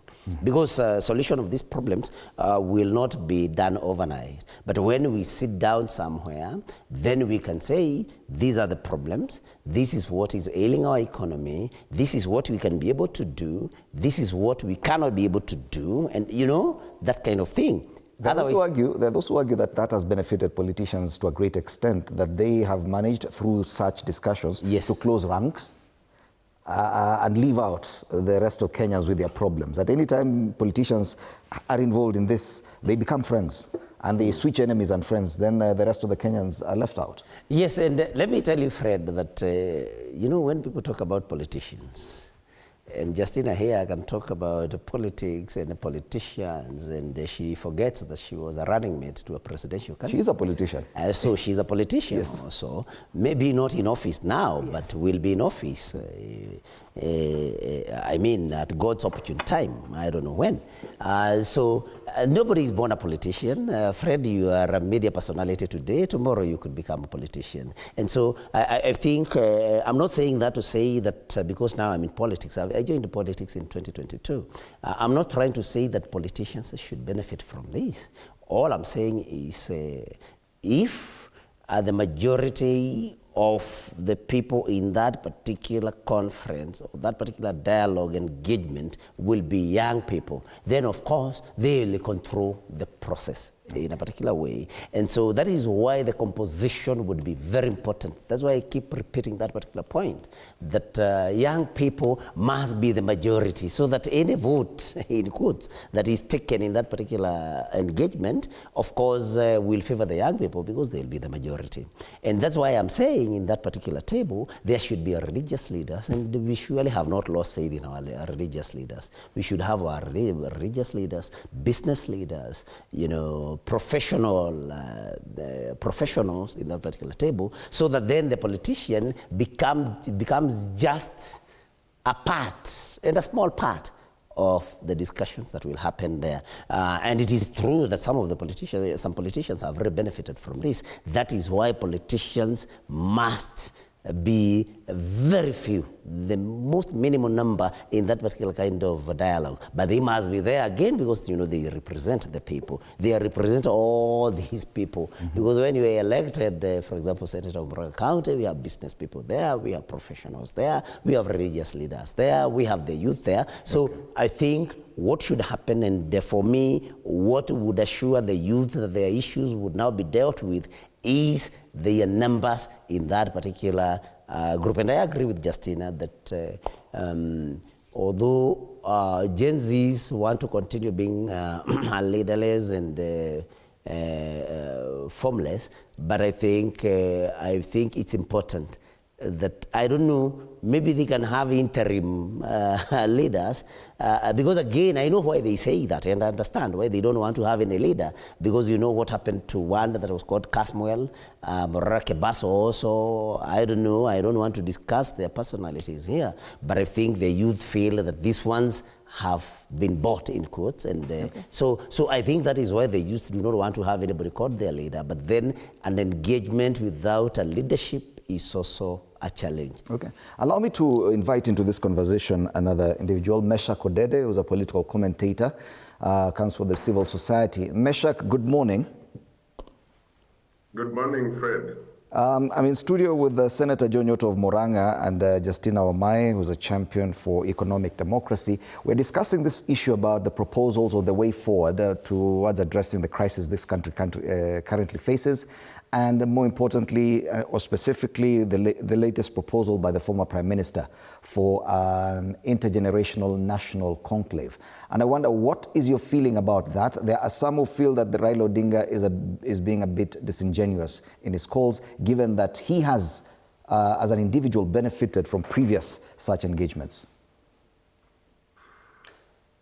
Thank you, Fred. My personal feeling and opinion is that is there any other way? Because for me, the major question would be, right now, our young people are on the streets, and the country is going down the slopey route that could easily finish the country up. So do we have other better alternatives? And what are those other better alternatives? Because it is serving no purpose to just say what Honorable Raila Odinga is proposing as a way to try and stop us from going down the cliff is wrong, but you're not also bringing us other opinions that you think are more perfect and can save this country much better and quicker given the situation where we are. So what do we have to lose when we go on the table and maybe engage all sections of Kenyans? Because for me, those are the quick questions that comes to my mind. What do we have to lose that is more important if we go to the table and sit down as a country and bring young people in large numbers to actually talk about the things in clarity in terms of what they want their country to look like in the coming days? And what do we have to gain from that? And then the opposite is also there. What do we have as a country when we continue with this route and continue going?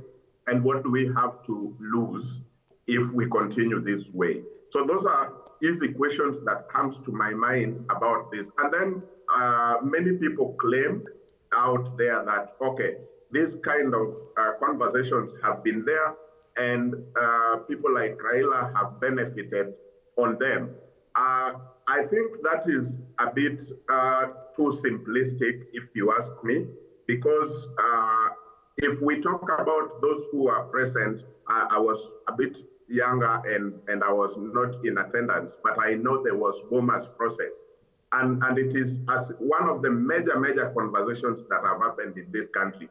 When we came when we got the multi-party democracy back in 1992 after Section 2A repealing, then came those many years until the time of BOMA's. And the BOMA's process gave this country the way forward in terms of a constitution. And here we are, the young people have now a space where they can do anything they want online, on the street, although we are still not having it the way it is in the constitution and in our mind. So what is wrong sitting down again and saying, we have it, but we would have wanted to have it this way. What we have is not really it. I don't know what we are losing with that. And if you are saying people like Raila have benefited, probably it is because you are not going into the details. You are just remaining on the surface. If Raila has benefited, has he benefited away from the constitution? Because if he was former prime minister, it was a conversation that went to parliament, and parliament, which is representative of the people from across this country, ratified and said, this is what it is, this is what we want. Were there parliamentarians who asked their people, and their people, the people they are represented, said, no, we don't want that? I doubt. If there is one, he would have already come out, or she would have already come out. So I think it is a bit too simplistic to just conclude that some politicians benefit. Politicians are Kenyans, and I don't know why we want to make it look like politicians are from Mars, and so they do not reserve any right to benefit in any process that Kenya goes through. And everybody is also allowed to be a politician to benefit if anybody wants to benefit. So personally, I think the route we are taking is far too more dangerous than if we would have listened to each other and have a conversation and know where we want to take our country. But Meshach, isn't that the same thing as simply pacifying the current status quo? That, okay, fine, we are uncomfortable with the demonstrations and the looting and the destruction of property, so let's go to the table to pacify the youth so that we can continue as normal. Because politicians, yes, some benefit directly, some scuttle the process. You talked about Bomas and the process at Bomas, and you all understand that after that there was Naivasha, that people met there, mostly politicians, and they changed a lot, diluted a lot that had been discussed at Bomas. It is a consequence, or the consequence of these talks that you're talking about. Are we able to have consequential talks that will matter later? Because even Chapter 6 of the Constitution, which is very clear, is yet to be implemented up to this time. Fred, it is true they went to Naivasha and a lot was changed, and I am alive to that fact. But was that process and the whole document brought to the people of Kenya to say yes to or to say no to? And did the people of Kenya say yes to? So the people of Kenya can also not, remove themselves and look like some angels on the sky and politicians are the only bad ones here. Those processes, many times they come back to the people. And some of the people we are talking about are in parliament day in, day out. How do they get themselves back to this parliament if they are so bad, if they are the only people who benefit, if they are the... What is our role as Kenyans, and what are we doing about it? At this time of crisis, if we want to say all of us are okay, politicians are the bad ones, and then politicians will not find a solution for us. This solution, Fred, according to me, it has to come from the people. And whenever we have a crisis, I don't know which country have got crisis and there is nothing in terms of one person or another talking to the other. If there is any crisis in a country, at least it might not be the form that Raila is proposing, but the talking must be there at some point. I mean, we can delay it. It's okay. This country is ours. We want to do anything we want with it. But at least at some point they will be talking. That's the truth. All right. Thank you for that. And as we continue looking for solutions and looking at old ways of doing things and possible new ways of doing things, there's another old, or rather something that has been done before that I think has now caught up with the opposition parties. And they're asking Kenyans to shun farms linked to the state. And I wonder what this would achieve. It is there on the page 4. They say opposition leaders yesterday called for a boycott of businesses, services, and institutions associated with President William Ruto and his administration, accusing the Kenya Kwanza regime of state-sponsored violence. And we've had this before. Boycott Brookside, boycott this and the other. Justina, even the other side do not appear to be offering us a new way of doing things going forward. At this point, as Kenyans, we need to realize we are now 62 years old. If we need to survive the next 60, we need to start thinking differently. What am I saying? They are telling us to do what we did, I think, in 2010. But is it adding value? Remember, these businesses are the ones that pay taxes, are the ones that employ people. So you see, when you have a bitterness with a politician, you end up making other people suffer because you're bitter. And these same people were in this government. They looked for this government. They're the ones who are protecting this government. Now, because they are not eating, that is why they're bringing bitterness. I want Kenyans to start questioning. Do we really need an opposition, people who are just opposing, or we need an alternative, people who are giving solutions? At this point, remember, we were told that Mheshimiwa was saying we'll have religious leaders in this conversation. Kenyans lost hope in the church and religion. Remember, they're the ones who misled Kenyans to vote for this government, this administration. So already Kenyans know these church people have poor judgment, they are given brown envelopes. Another conversation is that when you asked, Meshach was asking, is there an alternative? There is an alternative. Raila Amolo Odinga's political party is not in government, it has numbers in parliament. Why shouldn't he tell his members, use your brain, people, give us an alternative in terms of policy, tax policy, labor laws, and all those things. That is another alternative. We move away from the old order thinking of, oh, let's have a conversation. And I want Kenyans to remember, don't forget, we pay a lot of salary, a lot of money to this elected and appointed, let me say, elected and appointed. They draw a large amount of salary, a large allowance. Why are they giving all this money? Because it is assumed that at their level, they're supposed to be making strategic decisions. When they go openings, you're going to open a school, those are operational things. You should be using your strategic mind to think, how do we take this country forward? So I think this is also an old way of doing things, and Kenyans should not say we don't want an opposition, people are just opposing. We want an alternative, people are giving us solutions. But as it is, what I see here in this page 4, all these people, they were in government, most of them, and they're just bitter.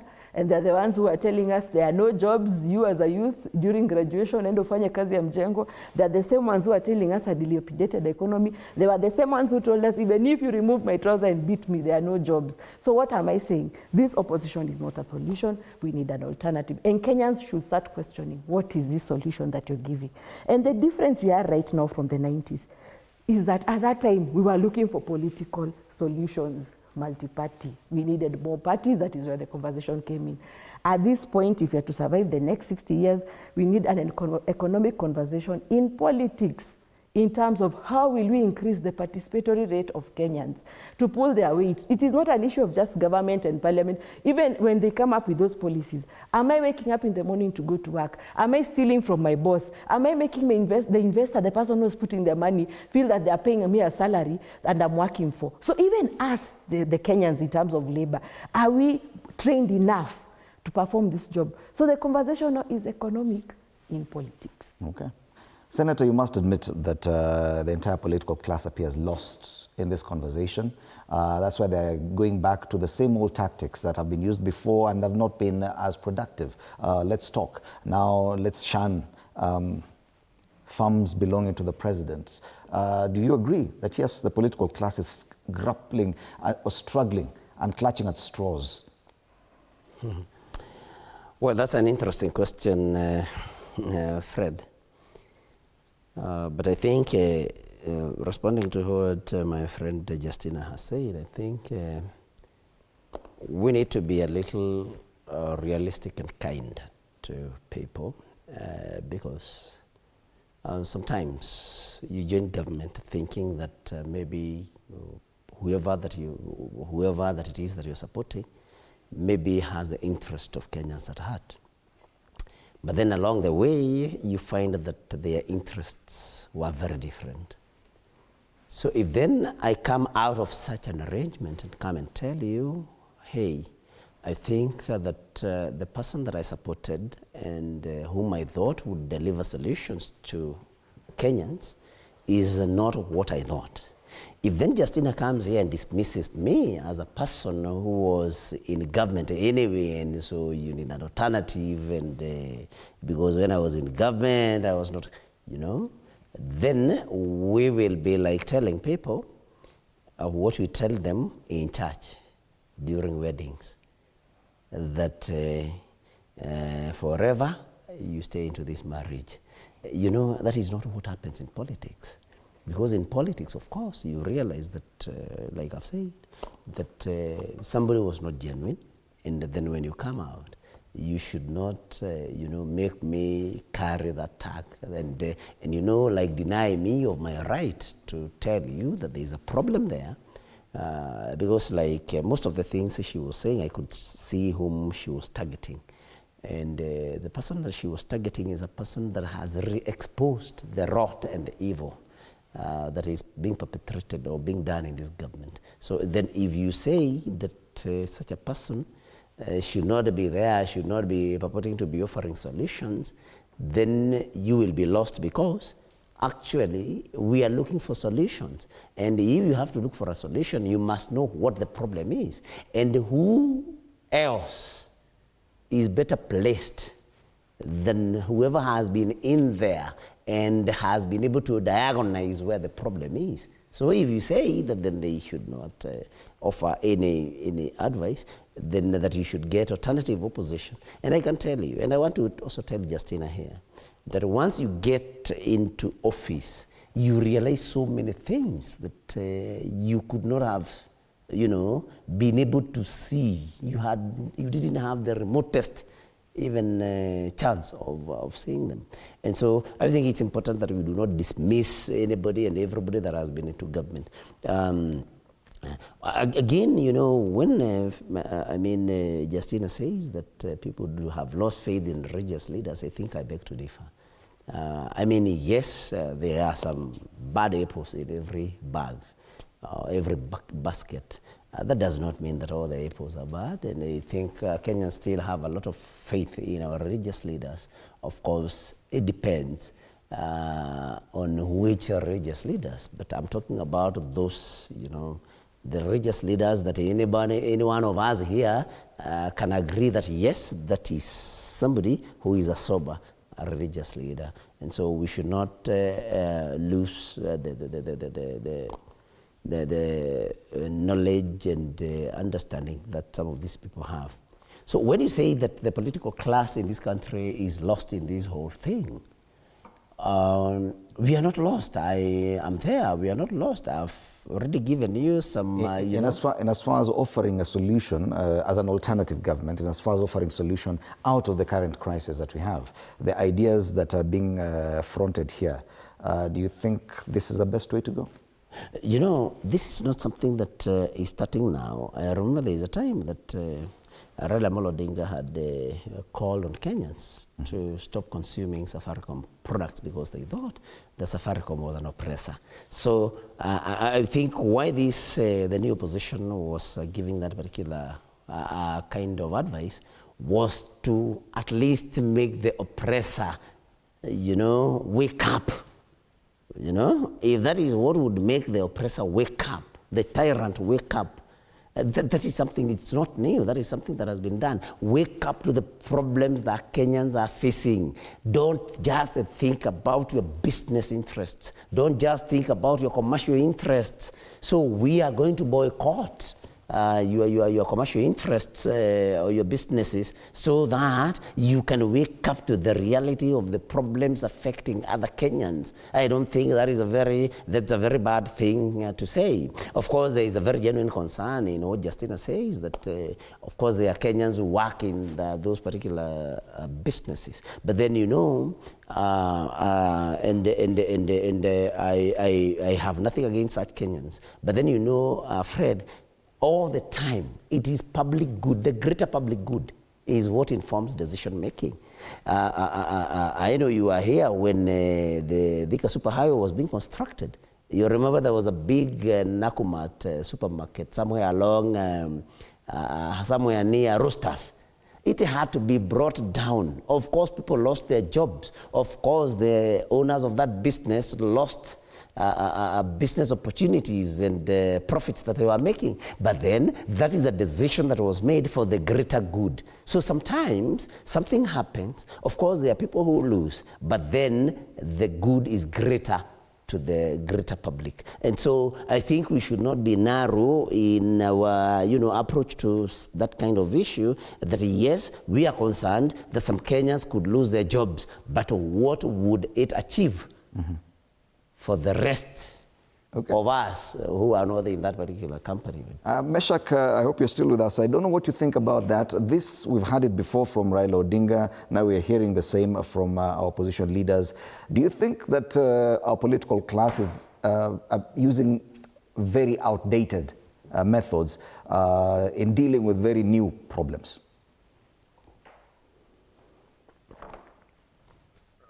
Thank you, Fred.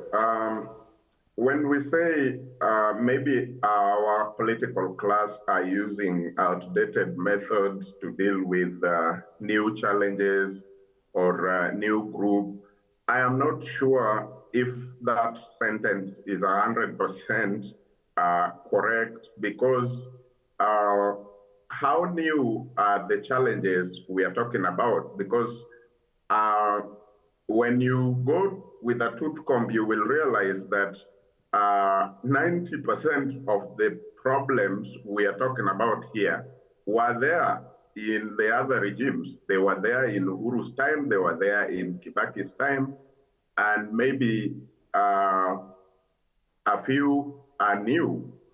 Because when we are talking about issues of economy, I don't think Kenya has reached the place where we wanted to be in terms of economy. We still have political challenges, and there are very many. And some of these leaders have been there. And so while it is important to note that we're dealing with a new generation, it is also important to note that this generation have been brought up by some people. And those people are there and understands who this new generation have been. And if we say we are not going to look back and see anything that has worked before, and we're just going to invent everything new. I mean, for me, innovation doesn't have to be a whole new thing.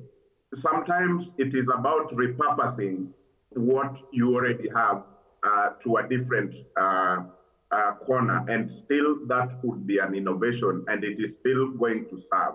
So I don't know if summary dismissal on everybody who happens not to be in our age group is the greatest innovation that is going to solve our challenges. I'm not too sure about that. So I think what we need to do is give everybody a chance to say what they think can save the country.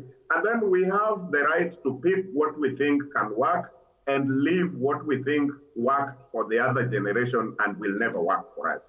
But summary dismissal sometimes is not also new, because out of those kind of summary dismissals, we are here. For example, I will tell you, Fred, we are dealing with the issues of police brutality. We are dealing with killing of Kenyans by government, police, and all that. Is it the first time Kenyans have been killed? I don't think so. There have been killing before and in any other government or regime. And police have also been the one in the middle of all this. And so you can't tell me that killing is now new. There has never been a Kenyan killed before by any government from the time of Kenyatta or even the time of Mkoloni until today. So don't tell me everything now is new, so we just need new challenges. People were killed by Mkoloni, Kenyatta's regime killed people, Moi's regime did the same, Kibaki's regime, Uhuru, until now. So why do you think what you think is new is supposed to be accepted is new? Some of these things came all the way. So when we propose, let everybody propose, and then we pick and agree. This one can work in this situation, the other one will not work. Thank you. All right. And yes, one of those I would call a cake problems or challenges we're facing intergeneration is the issue of tribalism. If you look at X and other social media right now, the kind of hashtags that are trending about tribe and who belongs where and what is your name. We'll be talking about that after the break when we come to the final stretch of Morning Cafe.